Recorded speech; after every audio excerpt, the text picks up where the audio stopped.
Welcome to This Explainer. Today, we're stepping way back in time to explore a civilization that's as ancient as it is totally fascinating. We are traveling to the world of ancient Sangam Tamil, and we're going to look at a society where the concept of a bank account just didn't exist, but make no mistake, economic power was fiercely calculated. We're exploring the grand, sprawling landscape of the Mullai, the forest regions, where cattle wasn't just an animal, cattle was absolute king. All right, let's dive right into this incredibly rich history. You know, what's truly fascinating here is how this completely challenges our modern ideas of money. Today, we think of wealth as, what, digital numbers on a screen? Or maybe stacks of paper and gold. But long before any of that, wealth was alive. It was breathing. It was literally grazing in the lush green forests of the Tamil landscape. Your net worth wasn't locked away in some dark bank vault. It was out in the pasture. The ancient Tamil terms for these magnificent herds were anirai or thoral.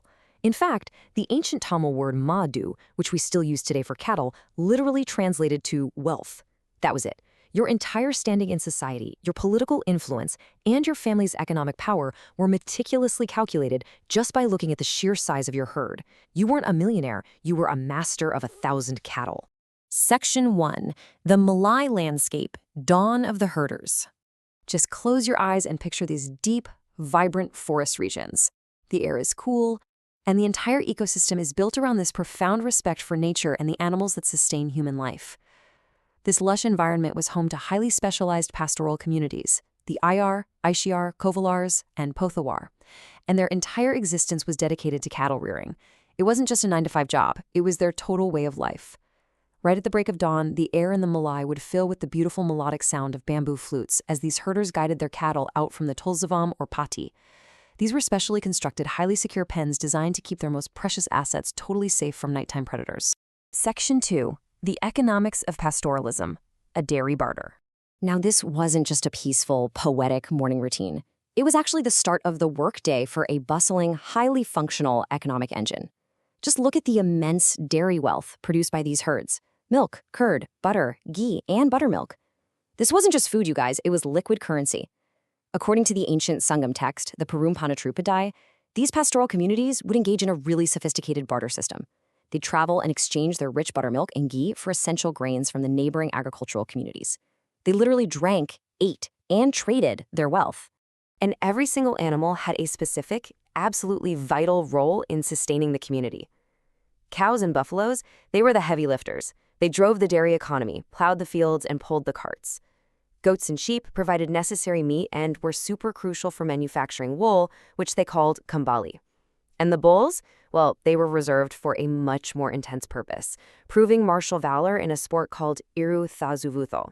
We'll get to that in just a moment, but the main takeaway here is that there was literally zero waste in this economic model. Section 3. Rituals of Ancient Warfare, the Cattle Raids. So, as your herds grew, so did your kingdom's power. And naturally, where there's immense wealth, there is inevitably conflict. This brings us to the intense and frankly violent reality of ancient battlefields. It's a striking question, isn't it? Why would a powerful ancient kingdom initiate a massive military conflict over a herd of cows? To our modern minds, it sounds almost absurd.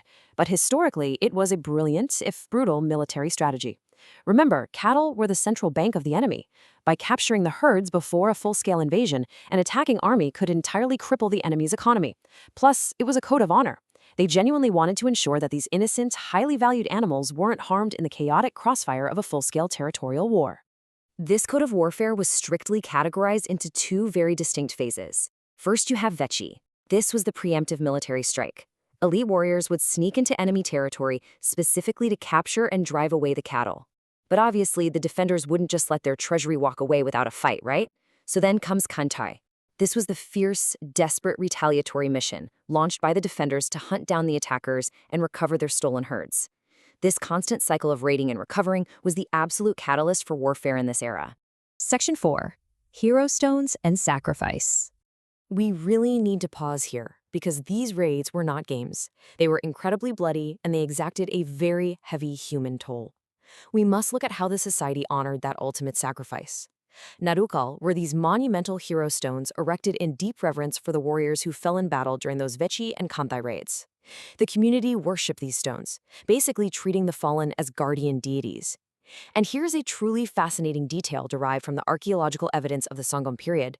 Many of these ancient stone markers actually feature intricate carvings of the very cattle these men died fighting for.